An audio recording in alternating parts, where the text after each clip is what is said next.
దర్శనాన్ని రీచ్ అయ్యావనుకో, ఒకటి అనుకున్నావు, ఒక గోల్, దాన్ని రీచ్ అయ్యావనుకో, ఆ గ్యాప్లో మళ్ళీ ఎంటర్ అవుతాయి దురాత్మలు. ఎంటర్ అయ్యి మళ్ళీ నిన్ను వేరే వాటి వైపు ఆకర్షించడానికి ట్రై చేస్తాయి. ఇవ్వకూడదు గ్యాప్. ఒకటి అనుకున్న దాన్ని రీచ్ అయిన తర్వాత మళ్ళీ ఇంకో దానికి లింక్ చేసి మళ్ళీ దర్శనాన్ని పెంచుకుంటా పోవాలి.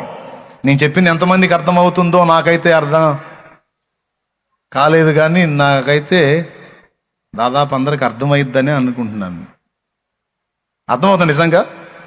నువ్వు అనుకున్నది ఒకటి సాధించిన తర్వాత ఇక అంతవరకు ఆగిపోతావు. నేను అంటున్నాను, అంతవరకు ఆగొద్దు. ఎందుకంటే దేవుని పని అంతము లేనిది. నీ జీవిత కాలం అంతా చేసినా కూడా తరగనిది దేవుని పని.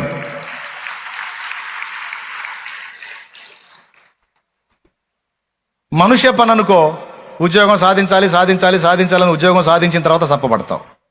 ఇల్లు కట్టాలి, ఓకే ఇల్లు కట్టావు, సప్పబడతావు. ఇక దేవునికి స్తోత్రం.